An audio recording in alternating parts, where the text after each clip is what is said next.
from 42. He missed it. Big goal. Over the top and intercepted. Ball comes out. Smith-Schuster coughed it up. Good hold. And the kick is blocked. And the Raiders have beaten the Steelers.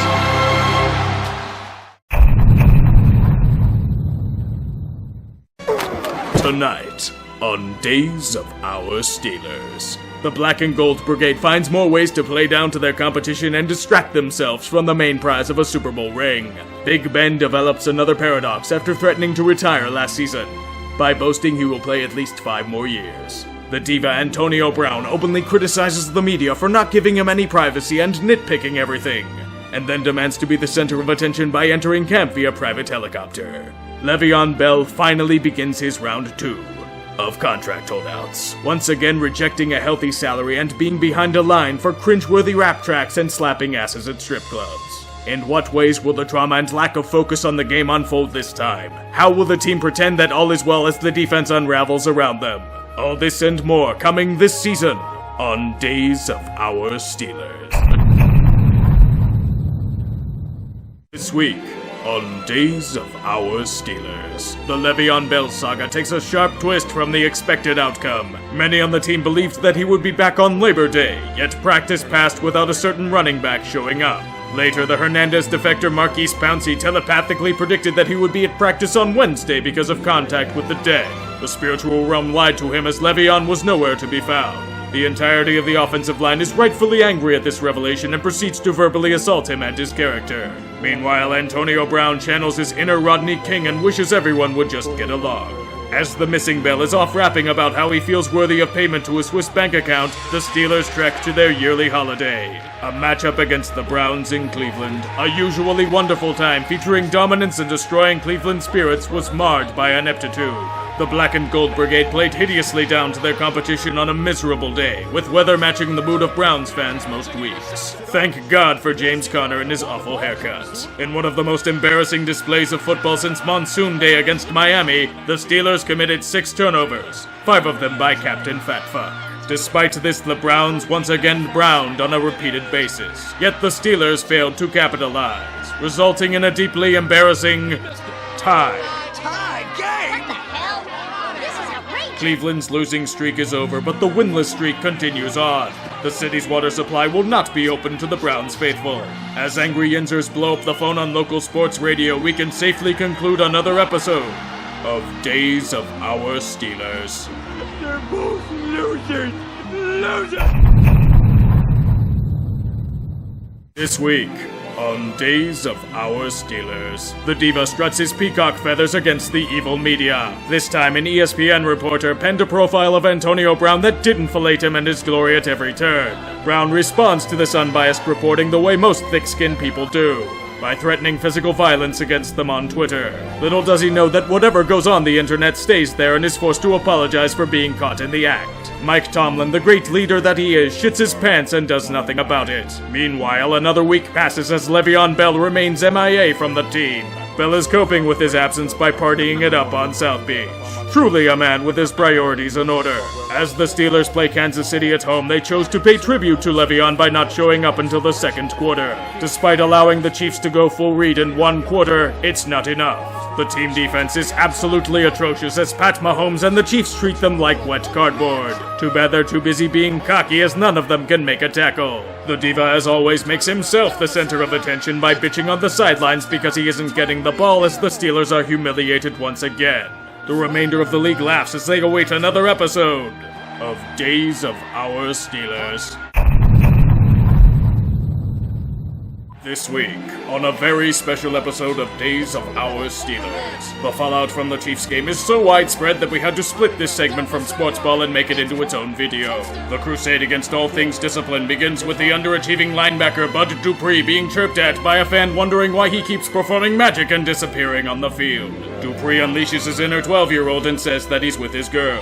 Little did we all know that during their hookup, the girl role-played as a quarterback and Bud couldn't get anywhere near her. Refusing to be outshined by his players after a sideline tantrum, Antonio Brown chooses to respond to his own critic in the form of a former PR representative of the Steelers. He said that he was nothing without Big Ben. He carried AB to his contract and reputation. Total blasphemy in his eyes. The living version of Narcissus chooses the high road this time and tweets to the man, "Trade me. Let's find out." As the world explodes in a sea of arrogance and short-sightedness, AB reinforces his work ethic and drive by no showing practice the very same day. Now the panic really starts setting in. Coach Tomlin once again covers his ears and refuses to comment on Brown's antics. The diva eventually returns to practice the next day, only to be given a light punishment from the team. He will not be benched for the next game, just a small spanking and a few bucks in terms of fines. What does AB do after this regard? Flip out on the media yet again. His actions are the result of those dang dirty sports pundits who scar his wonderful name. Just like Stormy Daniels, whom is caught up in her own web of controversy as she alleges an affair between her and Donald Trump. During this unholy tryst, Trump had a right hand at his side, Captain Fatfuck. He was chosen to personally escort her back to her hotel room, and maybe get some sloppy seconds as well. Daniels alleges that Ben wanted a goodnight kiss, i.e. tap that ass like an oil reserve. Stormy refused and went into her room as Big Ben awkwardly sat there and knocked on the door for a few minutes. He should have tried to evade the pocket a few times, then throw deep to an open wide receiver. Too bad he would have overthrown him by 15 yards. Thus leads to our prodigal son in this drama, Le'Veon Bell. Bell is once again away from the team for the personal sabbatical of relaxing and barely lifting a finger in Miami. The Steelers have all but thrown their hands in the air and removed him from the active roster, but that doesn't stop Le'Veon from crying poor. "Just pay me," he cries from his 5-figure jet ski. He needs to be compensated fairly. He says this as he has pissed away more money in the last few weeks than most of us will make in the next decade. This hasn't stopped Bell from his true passion in life: terrible rapping. Instead of dropping defenders with brilliant moves, he's dropping those sick beats and threw a party for his newest DP. Steelers fans cringe as most music fans cringe at his so-called music. The Steelers must have cringed too, as they are actively shopping Le'Veon for what will probably be a few terrible towels. Yes, even as Mike Tomlin sits and wonders where the fuck he went wrong, the three-ring circus has arrived in the Steel City. Steelers legend Heinz Ward simply puts his hands over his face in disgust and realizes this isn't the team he retired from. Perhaps we can call it karma for their arrogance, or just years of neglecting to treat the cancer as it metastasizes into a wide-scale infection. The law will be laid down, the whips will be cracking, and the fear of God will be put into the hearts of every man in that locker room. This renaissance will begin against the hotshot Buccaneers, led by a man whom the Steelers know well in Ryan Fitzpatrick. The Steelers proceeded to remove the curtain behind the imposter and realize that this is, yes, Fitzception. The Buccaneers proceeded to walk themselves off the plank on drive after drive with a combination of self-inflicted wounds and ref balls. To try and atone for these sins, Chris Conti offered himself as sacrifice to a vengeful stiff arm courtesy of Vance McDonald. He is currently wanted for third-degree murder in Florida. Even as the Steelers were as undisciplined as they were off the field, they coasted to a strong lead by halftime. Despite the so-called cruise control, the Steelers proceeded to let the foot off the gas and turtle. The result was Tampa Bay lining up their ships next to the trauma-laden Steelers port as they nearly blow a 20-point lead. Despite all attempts from the defense to reinforce that they are indeed terrible, Pittsburgh escapes with a lucky victory. Regardless of the media narrative changing, this win proceeds to leave the Pittsburgh faithful with more questions than answers. Does this team have any sort of self-control? Can this defense even stop a light breeze? Will they be relying on Captain Fatfuck to bail him out of every situation? Or will he have to force passes to the diva so he can shut the hell up? As I fear that this season is peaking far too early, it's time to conclude another episode of Days of Our Steelers. Hope to God I never have to split this off again.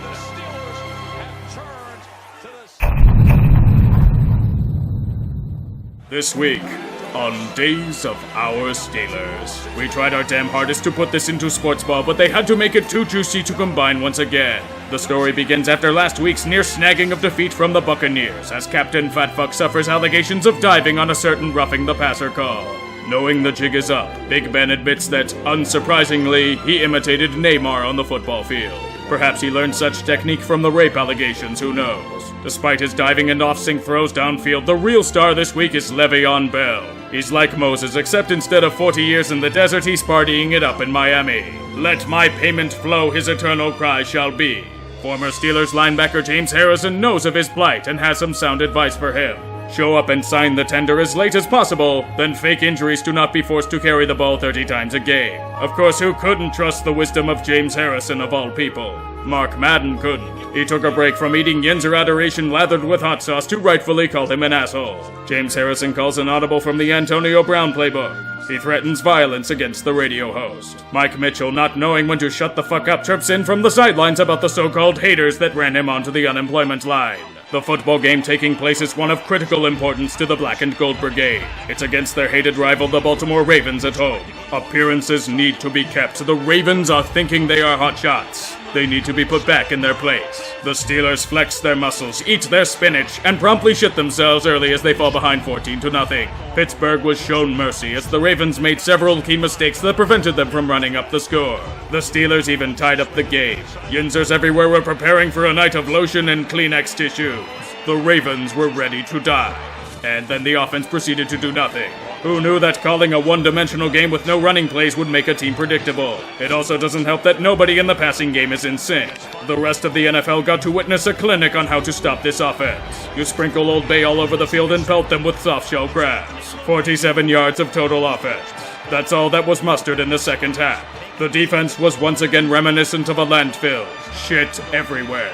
The Ravens' offense imposed their will on the tattered curtain. Not even Renegade can allow the D to do anything of note. Like seriously, how the fuck does nobody on this defense know how to make a fucking tackle? How many first and second round picks have we used on these scrubs over the past few years? Can we somehow not allow them to gain 4 or 5 yards after first contact? This is one of the worst defenses I've personally seen this team have. How the fuck is everyone on the team pretending this shit is fine? This is a fucking disgrace. Excuse me, I slipped out of character. The final score of this affair does not tell the true story here. The game was a total embarrassment for the Steelers. Absolute domination by a once inferior division rival. Baltimore themselves weren't happy with their offensive output, as they felt they could have scored far more than what they did. This is the reality of the Steelers. Hard questions need to be pondered. Maybe the Black and Gold Brigade is just a bad team. Perhaps the window of Super Bowl contention has slammed shut. Full-blown panic has set in for the Steel City. Pittsburgh shall remain miserable and angry in everyday life for the remainder of the work week. As Le'Veon slowly licks his chops at this team's self-destruction, we conclude another episode of Days of Our Steelers. Good again to make it a 6-point. This week on Days of Our Steelers, the prodigal son makes an announcement to the hope-starved citizens of Pittsburgh. Le'Veon Bell has had enough struggling with the sunshine and relaxation in the oasis of Miami. His rap ambitions have been realized with the official release of his EP and desires to return to the football field. He has allegedly chosen his date to return. Week 7. Yes, Week 7. This also coincides with the Steelers' bye week, so it should lead to less wear and tear on his Herculean body. Even as the offensive linemen ponder why he's taking so goddamn long, there may be hope for the Black and Gold Brigade. Well, except for the Steelers' brass. Angry and vengeful at their wayward running back, they may be flirting with the idea of a 2-week roster exemption for Le'Veon, thus potentially robbing him of another 7 figures in salary. Punitive punishments are truly the Steeler way, especially for a bell cow like Le'Veon. Meanwhile, in the diva circles, Antonio Brown is frustrated with the passing attack. He compared it to a spotty Wi-Fi connection. Not like a bad provider, more like that shitty hotel Wi-Fi that is slow as hell and keeps cutting out because it's a dick. Once again, truly a man who understands the real world. The game this week is all but crucial for both teams. The Steelers and Falcons desperately need wins to keep their playoff ambitions in decent health. Despite massive questions that remain for the Black and Gold Brigade, they played the most complete, well-rounded game of the season. They physically dominated the line on both sides of the ball and... Wait, Ed, this isn't the right script. It appears I'm looking at the wrong implosion. Time for an audible. This week on General Hospital, the hopes and ambitions for the Atlanta Falcons season takes a massive turn for the worse and nearly drowns in the Three Rivers. Joining the cast in the hospital ward is their starting defensive tackle, Grady Jarrett. A devastating blow for a defense shot to pieces. In yet another embarrassing affair, the flightless Death Rats unleashed a horrific sickness upon their fanbase and shot themselves in the dick repeatedly. The autopsy to this game reveals the cause of death being, well, everything. A few unnecessary penalties, more drunken play calling by Sarkeesian, the offensive line collapsing like the lungs of these Falcons, and that defense. Oh boy, that defense is something special, ain't it? The Falcons' D is a lot like a Fabergé egg. Ornate, delicate, and beautiful. And then some bastard chucked it against the wall, shattering it into a billion pieces and exposing its hollow remains. James Conner bull rushes the carcass and pisses on its ashes. By the way, have another in-game injury to Tack McKinley. Oh yes, Tack, Big Ben saw you. And you cramped up like the defense did. At least Alfred can try to help you out. Oh wait, his ass got third-degree burns by Antonio Brown. Be warmed in this failure by allowing a team with a sketchy pass rush to feast on Matty Ice all game long. The Falcons and their once hyped season are now on life support, battered and beaten by a series of painful defeats and embarrassments that make 28-3 almost look routine. In a stacked NFC South, Atlanta is the odd ones looking inward. At 1-4, the season is all but finished in name only. What will these sickening birds do to mend the tide? Will Matt Ryan and the offense find ways to bail them out? Oh right, the defense is still wrecked to shit. You're fucked. This failure to succeed with the talent at your disposal will probably cost Dan Quinn his job. Have a nice afterlife on the unemployment line. At least for one day, the drama-laden circus of the Steelers gets to flaunt and ballyhoo about going to the Super Bowl and fancy themselves beating New England. Like the Falcons' playoff hopes, General Hospital will fade to black. There's nothing like a strong victory. There's no way the Steelers can fuck this up. Are you motherfucking kidding? This week on Days of Our Steelers. They blocked me on Twitter.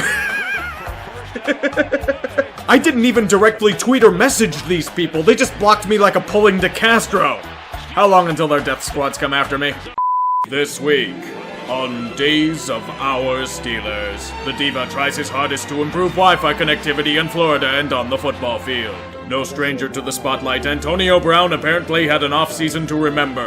Not only did his likeness get plastered on the cover of Madden, its curse apparently hit him much earlier than anyone else's. Flashback to a sunny day in April. Antonio Brown is returning to his loft in Florida after more than likely strutting his peacock feathers for the loving cameras. There was something amiss though. He believes he had been robbed of valuable possessions. The prize is stolen, $80,000 and a gun. With all of that money, a safe to hold these items is deemed obsolete in Antonio's eyes. To him, this was like losing a remote, but much more sinister. Antonio has been crossed. There is only one logical explanation. He was set up by apartment security. In an impulsive fit of rage, Brown proceeds to do what most reasonable people do in this situation. Chuck furniture out the window of a 14th floor balcony. Little did he know the gods of fate were not on his side. The furniture and vases he threw for glory nearly hit a toddler and his grandfather. The poor child was a foot or two away from being directly hit, and now this boy is suffering night terrors and further trauma, anguish that no one deserves. Brown may be pleading his innocence, but he is currently being subpoenaed for 2 lawsuits. One by the landlord, and one by the father of the toddler. The suits allege that Brown was belligerent and yelling at security, further proving how much of a likable guy he is off the field. A spin on the wheel of discipline is in the realm of possibility. Head coach Mike Tomlin again chooses to cover his ears and ignore the noise around him. There is football that needs to be played, but there is one thing he needs to mention. The blatant ref ball that is hurting his team. The Bullfrog criticized officials, huffing and puffing that he was pissed at how they were ruining the game. The rules are ridiculous, he says.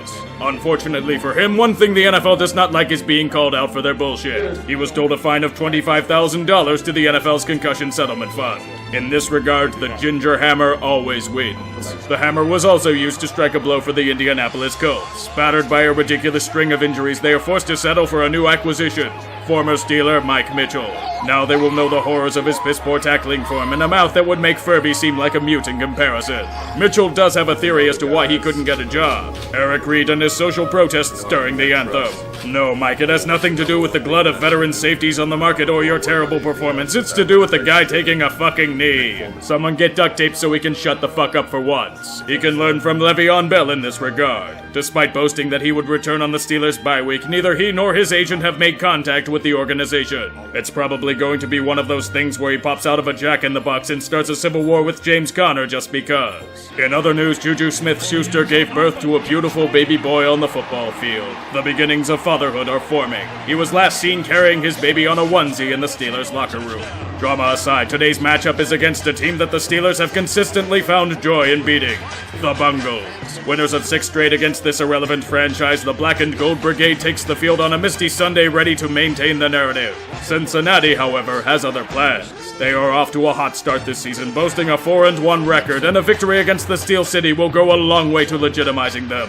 As no one on either side can make a catch, the affair turns into the gritty physical affair commonplace in these matches.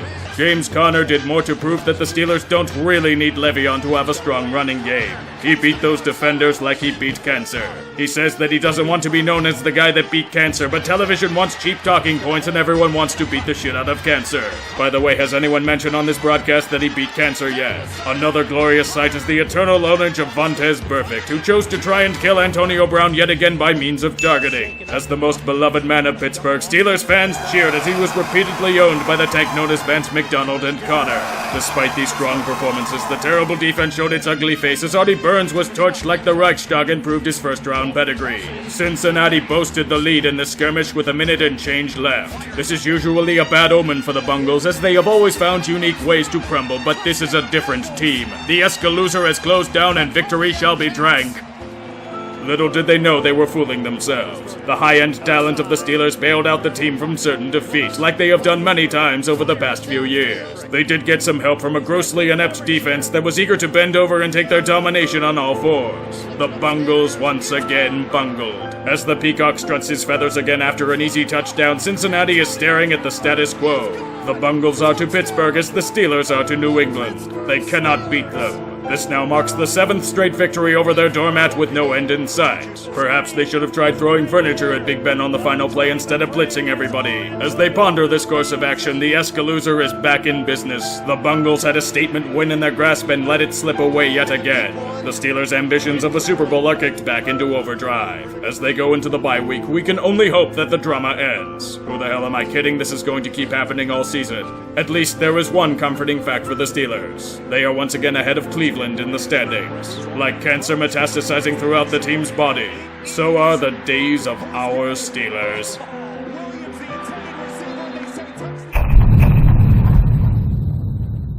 This week on Days of Our Steelers, a lesson is learned as to why you can't trust hearsay, even if it's reported by reputable news sources. Several weeks ago, the prodigal son Le'Veon Bell boasted to private sources that he would return to the Steelers' home base in Week 7 or the bye week. Despite this boast, the team had heard from neither Bell nor his agent. To the surprise of no one in football circles, Le'Veon has still not returned to the team. Even if a trade is not made, there is a chance that Bell will not return for the season. The impasse continues. Juju Smith-Schuster, however, is an optimist. He believes that he can bring Bell back into the Steel flock. The Mega Millions is his ticket to Le'Veon's heart. 100 of them to be exact. Like all good plans, it bursts into flame. It does not work. Le'Veon will not get his money to join the team. The running back was not amused. He believes everyone is trying to be Kevin Hart and get a laugh at his expense. No, sir, you just happen to do that to yourself.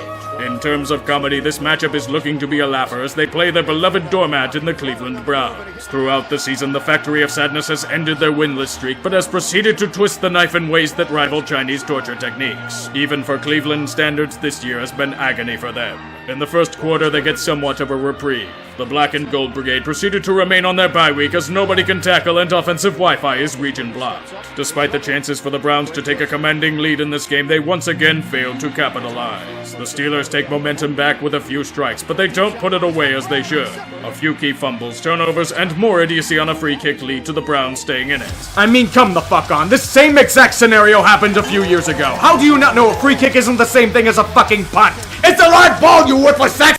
Despite the score sheet being close and playing very sloppy football, Pittsburgh realized that they have talent and led the world to relish in its great pastime.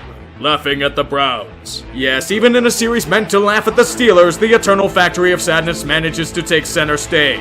When you think they can't go lower, they stumble onto a portal to another dimension and dig there. The Browns have been irrelevant and laughable ever since they returned to the league, and it's turning into yet another lost season for them. This was supposed to be your chance to prove yourselves. You had real players. You had real coaches. You still fucked it up. It's almost as if Hugh Jackson should have been fired last season instead of kicking the can. I know everyone's going to bitch about stability, but not when the foundation is built on a swamp and ready to collapse. You guys are going to ruin Baker. Hell, you already are. His college swagger has been sapped from him. He's completely shot to shit. The Browns should be a solid team, all things considered, but this is fucking Cleveland, and they can't have anything nice because they're owned by an inept clown that wants to be Jerry Boy so fucking bad that he's ruining Tennessee's football program as well. Speaking of Hugh Jackson, why didn't you call timeouts toward the end of that second quarter there to have time on the clock when you got the ball back? You could have called some timeouts, or at least have time on the clock when... I don't even recall that situation that you're speaking to, so. What? Did I hear that correctly? You didn't know you had timeouts at the end of a half? How long have you been a head coach for again? This is a mistake they don't make in Pop Warner, and you admitted your incompetence to the media. This guy is going down as one of the worst head coaches in NFL history. The dude is outmatched and has nothing but excuses for his failures. Looks like it's going to involve more firings because Cleveland is a shit show and Haslam changes philosophies like he changes pants. Would you look at that? Hugh Jackson has finally been fired. Once again, should have happened last year. I'm not congratulating you for something that should have been done over 9 months ago. It doesn't end there either. Todd Haley is also gone. That abrasive asswipe that fancies himself an offensive genius was told to fuck off as well. Eat shit, Haley. You hear that in the distance? That's called karma. Eat a healthy serving of it at Tequila Cowboy. The season is fucked and Cleveland is a joke again. The new man in charge of the helm is... Greg Williams? The same Greg Williams from Bountygate. The same Greg Williams that ran the Bills into the ground at the turn of the millennium. He's a head coach again? Yep, season's done. At least their coaching search can beat Lincoln Riley? Why the hell would he want to come to this shithole? And don't say Mo Baker, because that's a lazy excuse. Someone please send Jimmy Haslam to prison already. Only then will Browns fans have the potential for peace. Fucking Cleveland making themselves the center of attention again. Go sink into Lake Erie like the Cavs are doing right now. Haslam and Dan Gilbert are birds of a feather. This is supposed to be about the Steelers. Well, they do relish in laughing at the Browns. It works.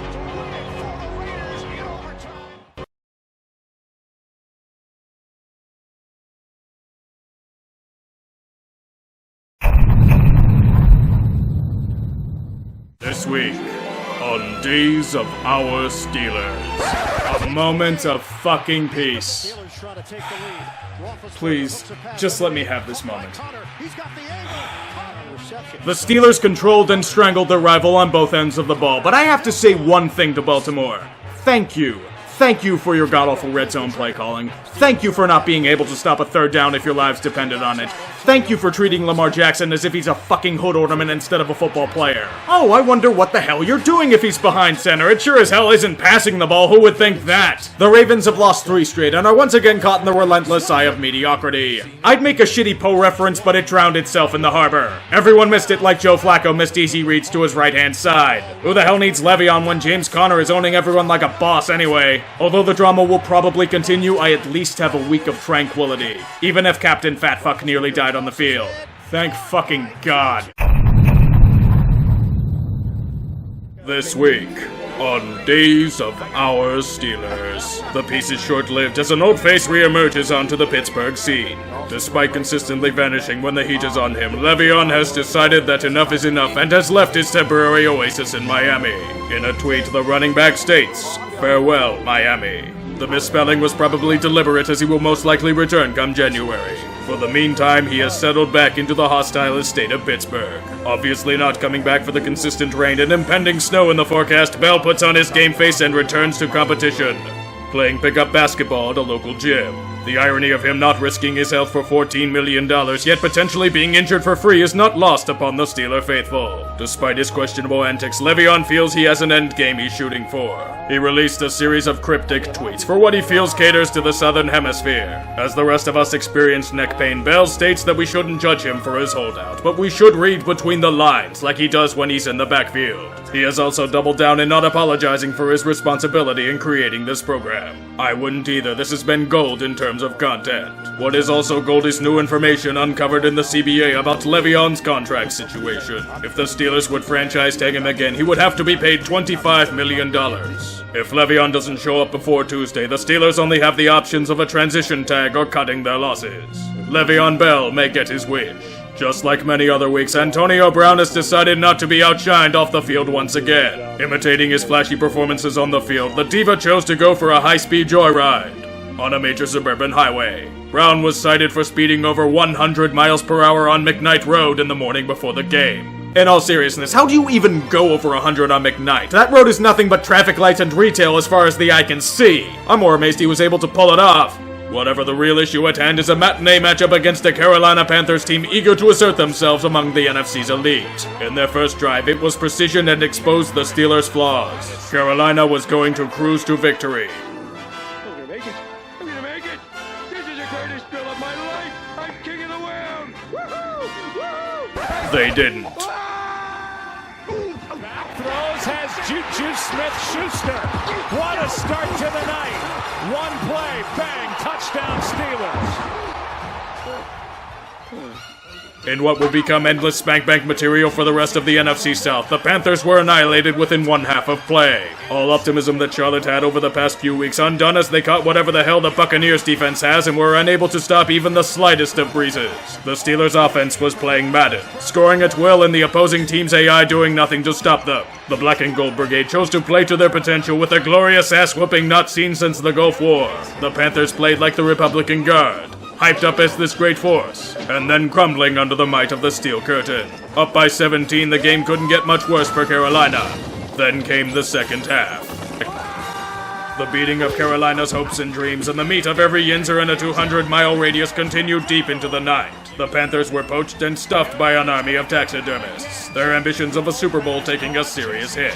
The Steelers, meanwhile, sped past their opponent like Abbey's black Porsche. Who knew that he was merely depicting what would happen that night? This time, however, he was not pulled over and cited for violating traffic laws. Captain Fatfuck was obviously riding shotgun as he threw more touchdowns than incompletions. As the laws of Thursday Night Football are upheld, the Black and Gold Brigade enters the fast lane as Yinzer mode begins to overtake us all, even the narrator of this series. A Super Bowl victory is inevitable. All hail the inseparable Yinzers as we crush whatever hopes of parity you may have had. Just another day's work for the drama-laden days of our Steelers. Last time on Sacksonville Abbey, these young band of ruffians were led to the knackers by the tired old steeds in Indianapolis town. Chef Ramsay served up a glorious bag of manure for himself to consume. A man whom he called a substandard quarterback raised his defenses for several key plays. This is what we call karma, children. A display of abysmal play topped off by Lord Bottles handing his deadly coughing fit to one of their young wide receivers. The Jaguars' once promising season now hanging in a precarious balance between ledge and chasm. I'm Richard Schittenberger, and this is Sacksonville Abbey. Funding for Sacksonville Abbey is provided by the Church of Carson Wentz of Latter-Down Receivers, the Meadowlands Butt Fumble Society, Antonio Brown Street Racing and Premium Throwing Furniture, and by Aaron Rodgers Rectal Extraction Associates. Further funding for Sacksonville Abbey was provided by the Corporation for Public Shitposting and by monthly financial support from sports ball viewers like you. Thank you, you weirdos. This week, on Days of Our Steelers, a message arrives from the prodigal son. Nothing. The decision regarding Le'Veon Bell's immediate future was awaited with a combination of dread and a desire to get it over with. Bell played his final card by moving back to the Steel City and competing in a spirited game of pickup basketball. Despite these moves hinting towards a return, Tuesday's deadline came and went without the running back arriving to the team's headquarters. Le'Veon Bell will not be a Steeler this season.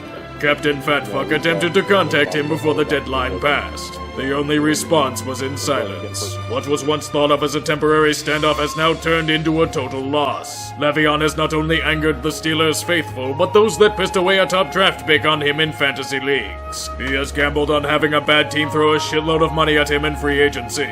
Whether it succeeds or not is to be determined. At this point, good fucking riddance. The players themselves almost feel a sigh of relief at this conclusion.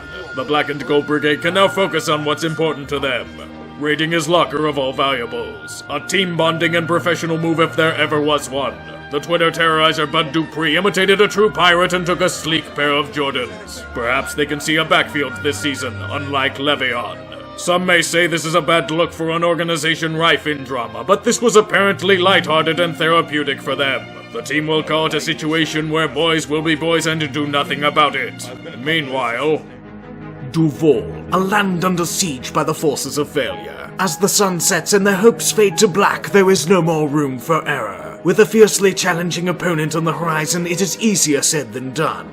Chef Ramsay has taken a thick lashing thanks to his open proclamations outside the square. Little does our Michelin star maestro understand the golden rule of shitposting. You talk shit, you get hit. Ramsay may be a star in the culinary world, but he has had a hard time accepting responsibility for his actions. The head of the Sacksonville battalion has pointed his cannons at the viewing public. The Jaguars have been betrayed. The peasantry have become fickle. They need to be put in their place. He feels that the fans are going to miss them when the Abbey becomes a vassal again. A most surefire way to bring the world to your side. The leaders of Jacksonville ponder the next course of action. Perhaps it involves a transfer of Chef Ramsay to a new estate, giving up their best defensive playmaker for reasons of a non-existent culture. These are men of nobility. The rules of the house must be maintained. in this next affair, the Black and Gold Brigade takes on a new thorn, Jacksonville.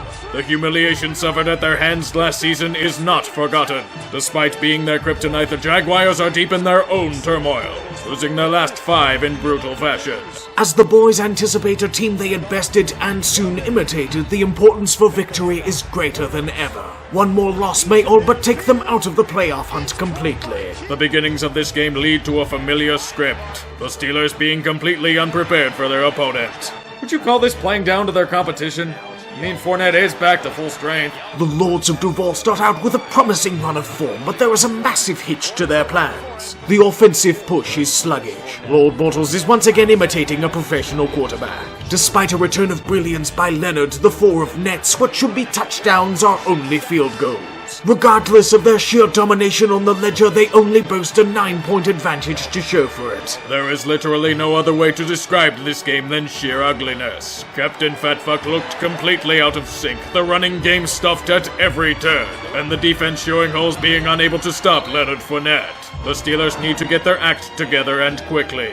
The lingering fear of losing keeps in the mind of Sacksonville's faithful.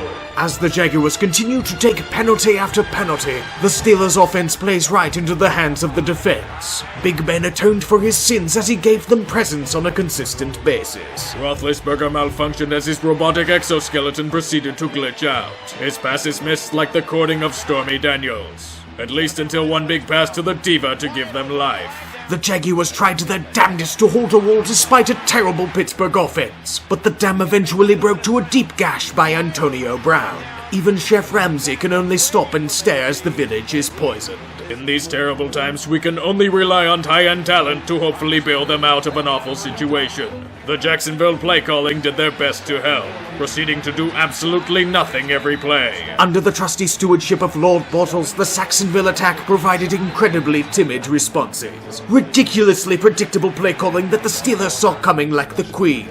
God save her if she had to witness this abomination. The Jaguars did everything in their power to hand the Steelers an undeserved victory. The heads of Duval became complacent as they chose to let their vaunted defense try and stop the oncoming attackers over and over again. It was only a matter of time before they would manage to break through. It is only a 10-point advantage, easily surmountable. As the defense did their part by sitting around and letting Jacksonville stumble over themselves, Captain Fatfuck was reprogrammed and given a healthy dosage of painkillers. Those drugs are like spinach to Popeye. It grants him superpowers. It's almost as if the Jaguars are being run by Douglas Haig, doing the same thing expecting a different result every time. Perhaps they should have learned from Einstein. Unsurprisingly, the Steelers were able to break through their so-called impenetrable lines. The populace grows wrought with concern. The Steelers have come back into the game, but a 4th down needs to be converted. Oh my God, Connor, you've got to catch that shit! The reinforcements managed to hold the line. Perhaps the offense can do something. Oh right, they fell to shit once again. Because it's the Jaguars and they are arrogant and feel they can do no wrong. Thank God Jacksonville doesn't have a real quarterback. As Pittsburgh prepares for another attack, there may not be enough in the tank for the defense to stop them. There wasn't. The Steelers marched down the field once again for another touchdown. All hail the Vanimal. Throughout the land, the serfdom is being sacrificed as cannon fodder to prevent their seemingly inevitable defeat. The Jaguars have to do something. The offense needs to do its job. What the fuck are you doing, Jacksonville? You've been running the same plays all quarter. Lord Bortles and the offense were proven incompetent again. Big Ben reached back and pulled out another trusty bailout from his back pocket. The writing is all but on the wall now. Petty, I figured this would be the turning point. Oh my God, Connor, you've gotta catch that shit! The battering rams are at the gate. The doors are being pushed open. They have come to slay the king. Running like an option, gonna feed the dives! Did he break it? Yes, he did! They won? What? The collapse is complete. How the fuck did they win? The Jags should have beaten our asses handily. The Lords of Duval have turned out to be frauds. I have never seen a team as incompetent as Jacksonville was. Their stronghold conquered by a team they had dominated all day. 4 straight 3-and-outs, over 100 yards in penalties? It's not even an effort thing, the Steelers barely had to fucking try. Complete and utter humiliation. For God's sake, ask Madden could have called a better game than the Jags did. The Jaguars defeated themselves. I mean, I know Bortles sucks, but holy shit, throw some screens, run play action, rollouts, give Fournette some room to fucking breathe. With this latest batch of incompetence, the season is all but dead. I feel the same way I did after that wildcard game against the Bengals. My jaw has hit the floor. Of course, Duval will fail to identify the real problems with the squad and blame the defense for this defeat. It's in no way Lord Bortles' fault, even though they don't trust him to throw a football. I'm honestly counting this one as a loss. The Steelers won't, but they had no business of winning this one. Take the money and run, boys. The serfdom is about to rebel. 6 straight losses. A locker room in chaos. Uninspired leadership. The descent back to mockery is beginning. If you'll excuse me, I have to pack my things as the torches are starting to appear before the Abbey. Cheers.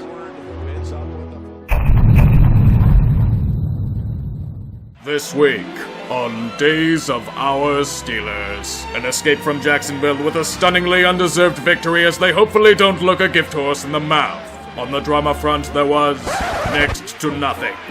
Man, I could get used to this. The only thing was a minor beef on Twitter between Ryan Switzer and a sports talk show host. Even then, they patched it up and turned the situation into a charity drive. I don't have to deal with Le'Veon or AB being a diva or any other shit that came up. We can focus on football. This episode might be moved to sports ball again. You have no idea how much I love this. Little did this man know that he would be highly disappointed. This week's matchup brings us to the Rocky Mountains for a game against the Denver Broncos. They aren't exactly the most elite of teams, but they are in desperation mode and need to scrape together wins by any means necessary. Beating the Chargers last week was a start, but the Steelers will not fall into their traps. They'll simply fall into their own. A field goal block on the first drive would hopefully bring them to understand that Denver would play hard. They seem to get the message.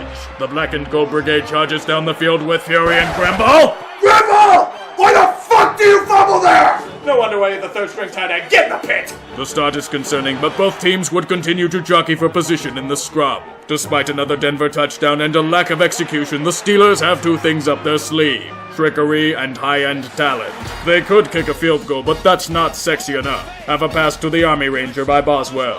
Q5 times where announcers say Villanueva served several tours of duty in Afghanistan. Wash the taste of his boot out of your mouth with a 97-yard stride by Juju. Bask in all of that talent. The Steelers are going to the Super Bowl. New England is going to get fucked so hard they'd think we were General Howe. Yinzer Nation will rise and be insufferable for weeks to come.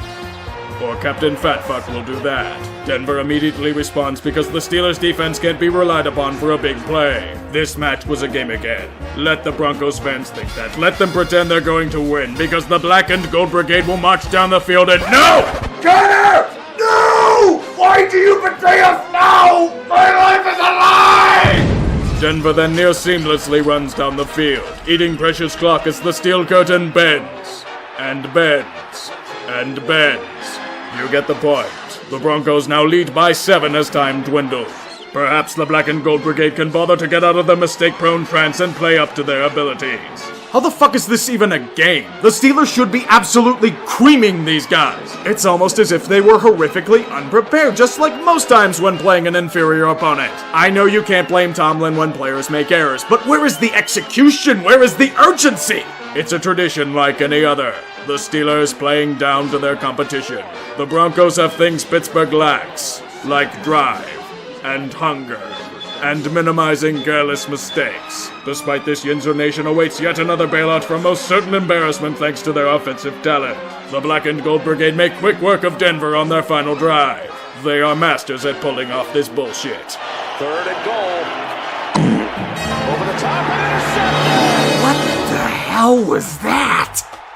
Let me try and comprehend what I just witnessed. Fat fuck takes the ball, motions to hand it off, and then rips it from Connor when he is money in these situations while throwing to fucking nothing.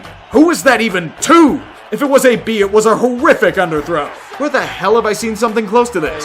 Fakes the spike, still has it, now fires, and it's intercepted! Oh my god, it's like these guys have learned nothing. I am incredibly shocked to find this out. The Steelers left 17 to 24 points on the damn board because they couldn't stop fucking up. I had equipped for this, but I fumbled it. Ha. Denver may have gotten kinda lucky, but they played hard and they played to win.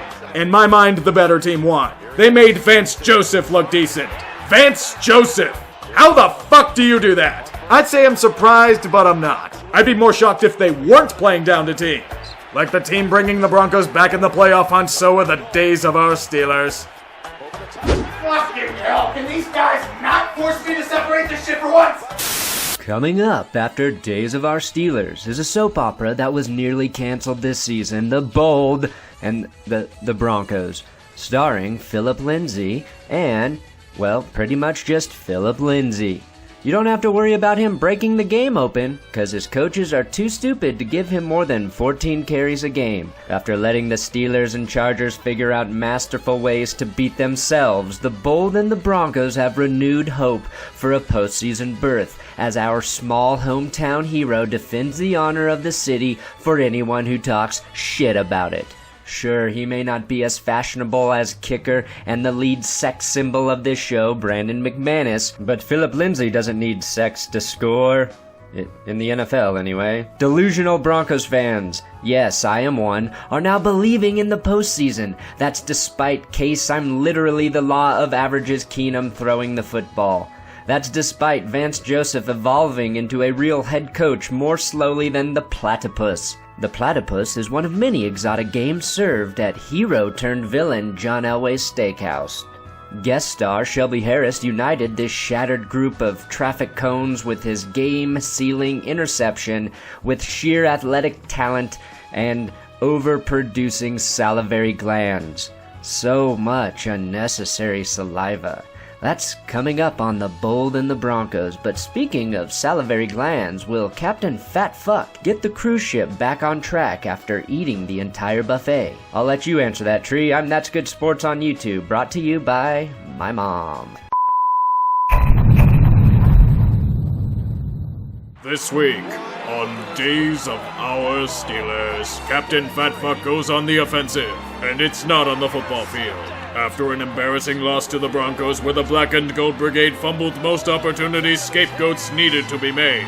As the self-proclaimed elder statesman on the team, Captain Fatfuck chooses to take the initiative. His first target, the rookie wide receiver. He has failed this team far too many times. James Washington didn't come down with the crucial pass after he dove for it and the ball dropped from under him. He didn't just throw James off the bus, he threw him off a ledge on his radio show. It isn't his fault that he slightly overthrew his target at all. It's the receiver who didn't make him look good. Captain Fatfuck, leader of men. His next target is another wide receiver, a much bigger name, the Diva. On the final play of the game, in which Ben had the entire world wondering if he had lost brain cells, he claims AB was at fault. He says he ran a bad route, resulting in the interception. Yes, we have to ignore the poor read and underthrow by Big Ben for this to in any way make sense. This is also the fault of his offensive coordinator for calling bad plays. It's not like he can try for different reads if his first option is covered. Once again, it is not his fault for his mistakes. Make his teammates take the fall. Captain Fatfuck, leader of men. While some may take offense to the way Roethlisberger went about chastising his teammates for things that aren't completely their fault, the quarterback feels that he is in the right with his public roastings. He feels that he has earned the right to criticize his teammates, citing his pedigree and Super Bowl rings. These accomplishments make him entitled to do things that would be frowned upon in most circles while refusing to accept blame for his involvement. Criticism for thee, but not for me. Captain Fatfuck, leader of men! Despite these public lashings, the diva is okay with it. He's a big boy and understands his quarterback. Just get him the ball and everything would be fine. The Steelers would be looking to rebound after a self-destructive performance with a matchup against another AFC West opponent in the Chargers. On home soil in prime time when they are celebrating several Super Bowl anniversaries, the planets were aligned for an awe-inspiring victory. Seeking revenge and an easy target, they went right to work. They started kicking the Chargers' ass so hard that they were nearly booted back to San Diego. Dominating displays of courage, athleticism, and crushing any sort of spirit a team with no real home games may encounter. Even the defense is... Isn't that a false start? Come on, you inept fuckwads. How awful do you have to be to not notice that sort of jump? Fucking hell, Ravens and Patriots fans would say that was a false start. What a joke. Steeler Nation would rally them on, though. They need to make their alumni proud. Look at how Ben overthrows his receiver yet again. Justin Hunter should have been faster and taller, not the QB's fault. Making up for that faux pas, Captain Fatfuck leads his mates to another interception. This was also obviously the receiver's fault for Ben painfully underthrowing that pass. It doesn't matter though, since the Steelers went right back to having a strong Wi-Fi connection and pissed on the ashes of an often mocked franchise. The Yinzers have come out of hiding. The parade has been renewed. I repeat, the Super Bowl parade is back on. The Black and Gold Brigade take a decisive 16-point lead at halftime with a chance to rip their throats out. This will be the statement victory they need. They will have the ball at halftime as they do nothing with it. Fortunately, the Charger offense has done nothing against the Steel Curtain all game. The running game is stuffed, the passing lanes are blocked, and Phillip Rivers is taking such a beating that he may have a 10th child on the field. An easy interception. That's funny. I could have sworn we cut Mike Mitchell in the spring. That was an easy fucking interception, yet one of our high draft picks comes in with the hit stick and kills our best corner. Now we have to deal with Artie Burns sucking dicks again. Fucking lovely. With the Chargers suddenly back in the game, the offense goes flat. Perhaps it's an issue with Captain Fatfuck being too cozy with the O coordinator. They are far too busy trying to pass the ball instead of establishing a ground game. With one of the best run-blocking offensive lines in football, any defensive coordinator with their salt will adjust. To the Steelers, what is adjusting? Do the same things over and over again, expecting high-end talent to win the day. Inside the 20, the 10, all the way for the touchdown. Little did we know it would be the Chargers taking the initiative. With another 2-point conversion, the game was tied. The Steelers blew a golden opportunity in front of their home crowd. Suddenly, the parade plans were being cancelled. Fans were openly fighting with one another in the stands. Everyone is at each other's throats. You are not a real fan, they scream to one another as they offer sacrifices to the football gods. One of the 8 Charger fans in attendance should do the trick. The Steelers need this win to keep up with the big boys in the conference. Pittsburgh's offense has gone flat while their defense suddenly couldn't stop a tumbleweed. As the rest of us wonder who the hell Justin Jackson is, the mercenary squad known as the Chargers have taken the lead. This is absolutely fucking embarrassing. I was hoping for a nice easy game with no drama and a realization that I may be wrong, but no, they had to choke it. And yes, they did choke it. The Steelers had them by the fucking throat. They could have crushed them to bits. Yet they allowed them back in it. Look at them now. Scoring a touchdown to tie the game. Now all the defense has to do is make a stop with 4 minutes left. To no one's surprise, they can't accomplish this goal. Slowly chipping away at the field, the Steeler faithful panics at what could be their fate. Their overconfidence would be shattered. Pants shitting increases 20-fold as they reach field goal range. It will take a miracle for this to continue. Yes, they still suck! Fuck you, Spanos, you kickers! Ah! God damn it, Hayden, I thought you were one of the good guys! Now they can kick again! That was so goddamn obvious, it's like they're deliberately trying to cheese the system. Just take them to the goal line at this rate, good God. And of course, they make it. I'm more amazed at Artie Burns. The dude was so offsides he missed the kick. You can't cover a geriatric tight end yet blaze past the holder? God, you fucking suck. All I wanted to do was just laugh at the Chargers in Spanos for roughly the 73rd time, but nope, you guys had to fuck it all up. The Steelers had a statement win in the palm of their hands and they let it slip away. I know everyone's going to blame the refs or the long snapper or the Patriots or the wind blowing in from the river, but here's reality. Great teams finish off their prey no matter the circumstances. A 16-point lead with the ball at half should have been game over. They fucking blew it. It's not hard to admit. At the end of the day, that uncalled false start doesn't matter. The refs didn't cause Sean Mitchell to level a guy with an easy interception. The refs didn't cause the defense to fail miserably to make any kind of stop. The refs didn't stop the Steelers' offense from making any kind of progress in the second half. The refs didn't force the Steelers to cover the best wide receiver on the other team with fucking linebackers all game. Jesus, even Shazier wouldn't have been able to cover Keenan Allen. How the hell do you expect John Bostic to? I'm not pissed that they lost, I'm pissed at the way they lost. Did you see what the Chargers did, Tomlin? It's called adjusting to your game plan. You got horribly outcoached by a second-year guy missing his best running back, defensive tackle, and middle linebacker. And you know they aren't going to learn a damn thing from this. They're just going to blame the refs for their loss and call it a day. But while you do that, not only is a first-round bye all but out of the question, guess who snuck behind you again? Baltimore. They're a half game back now. You're back in the muck, Steelers. Try thinking you're above everything some more. It's worked so well for you in the past. If they lose to Oakland next week, I'm going to break some necks. It's not like we're dealing with injuries. Oh boy, now we're starting a converted tight end at running back. Fucking wonderful. This week, on Days of Our Steelers, the Steel City looks for answers and scapegoats as a premature celebration was offsides and brought about a brutal implosion. Despite remaining control of their own destiny, these last two losses have put a dent in the team's January ambitions.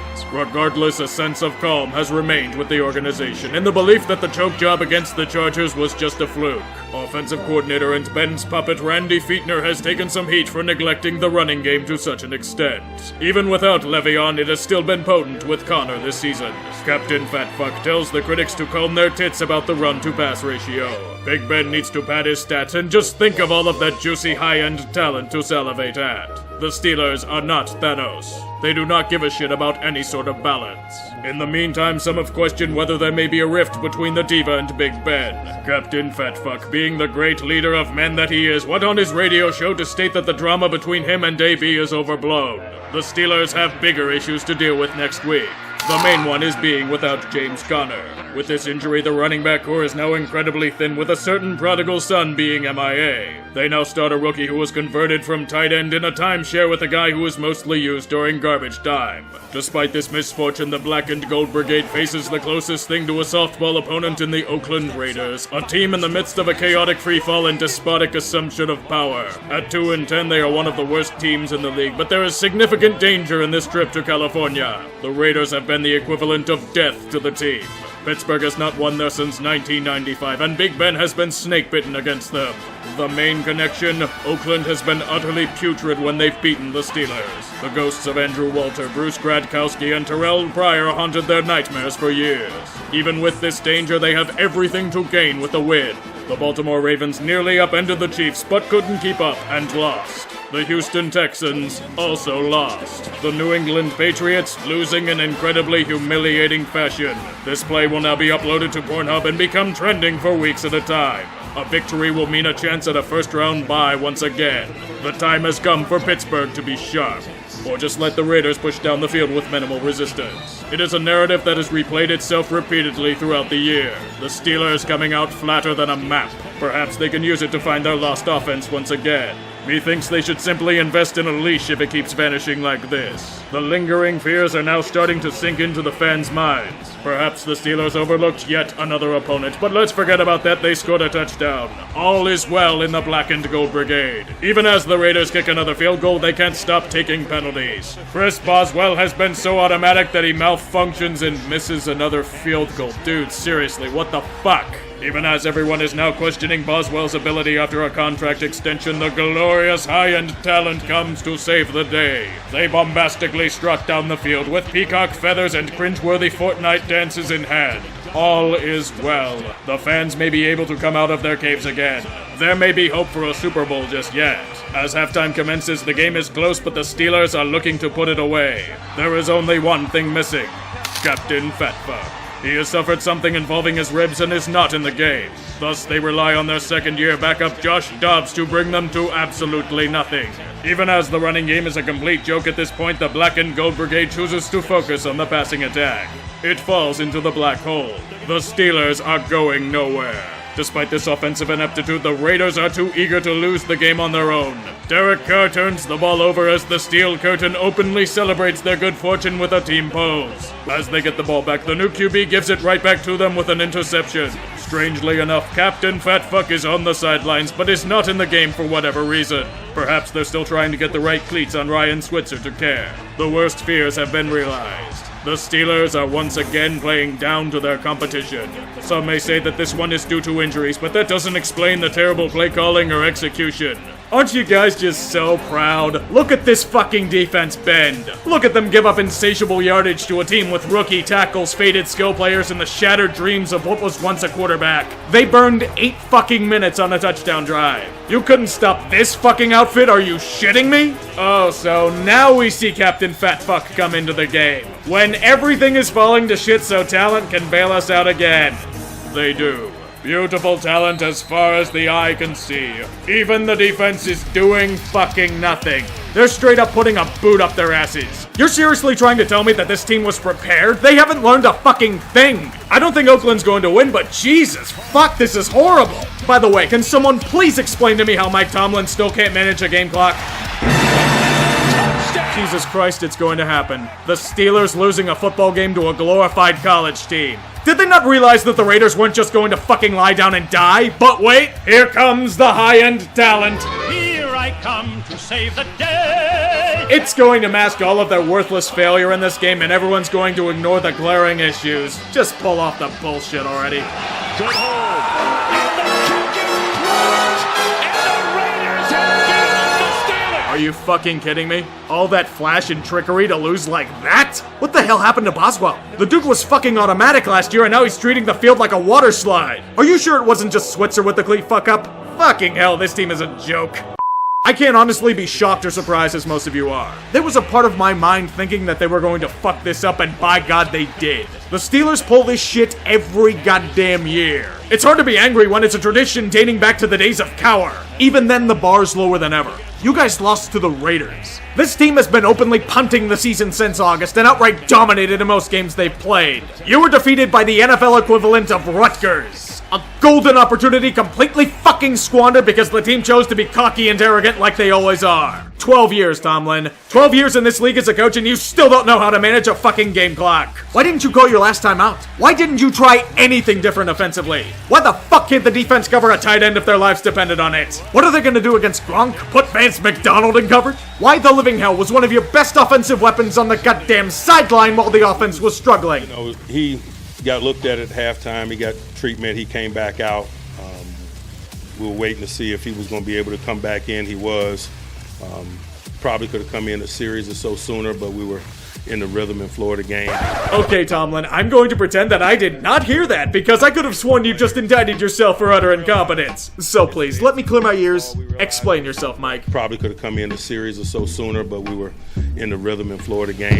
You have got to be fucking shitting me. What the fuck kind of reasoning is that? Rhythm and flow? What goddamn flow? I saw a lot of terrible and dog shit if you could call that a flow. That offense had about as much rhythm as a Yinzer after 15 IC lights. This shit is grounds for being fired. I expect this sort of ineptitude from Hugh Jackson. That's how bad this looks. Look at this guy firing off every cliche in the book about fundamentals and the standard being the standard and not living in our fears because we're going to jump off this ledge into a pile of spikes. This shit all adds up. The overconfidence in your schemes, the way the players are acting, the way everyone dismissed Oakland as inferior on the team. You looked past your opponent again, didn't you? Did you learn anything from Jacksonville? How much of a cheerleader are you? At this point, you're Baghdad Bob pretending everything is fine as there's drama coming out of this organization every fucking week. How the fuck don't you know if a player has the right fucking cleats before the game? It's a lack of focus to detail, just like every other year. Now they get to potentially be in the shit with New England and New Orleans coming up. High-end talent can't bail you out forever, Mike. Just ask the other Mike from Green Bay how piggybacking off Aaron Rodgers worked out for him. You better be thankful that the Steelers don't fire coaches or else you'd be out on your ass soon. This team fucking sucks. A fucking X-ray machine? That's your fucking excuse?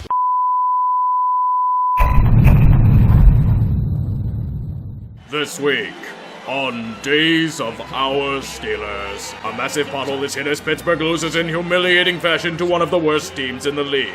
When Big Ben was injured in the game against Oakland last week, there were many wondering why he was on the sidelines but not playing. According to the Steel Bullet Bureau, the answer lies in the X-ray machine. It was apparently outdated equipment, which led to an inconclusive analysis.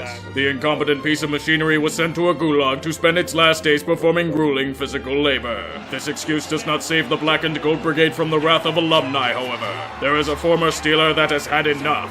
Rocky Blyer, one of the more beloved players in team history, went off on a Heinz Field rant in a Facebook video. He is tired of all the bullshit. He wants to see results from this underachieving squad. He states that Boswell should be cut for his failings, Keith Butler be fired for incompetence, and, perhaps, an end to the Tomlin era. It wouldn't be a surprise if he doesn't receive a Christmas card from them as a repercussion. Also, word of advice, prepare to be blocked by the Steelers on Twitter. Remember, real Steelers fans don't complain about their current situation.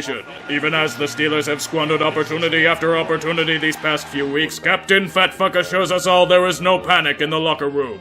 This is stated as there are tryouts for the kicking position after Boswell's sudden case of missing uprights. Some of the people brought in to try out are Kai Forbath and Matt McCrane. Obviously household names to keep an eye on. Despite this competition, no change is made. Although as a result, they bring in former kicker Sean Sweezum to reinvigorate Boswell and restore his confidence. This week's contest is now must-win for the Black and Gold Brigade. Not only is the division lead at stake, they face a hated rival that has usually bested them, New England.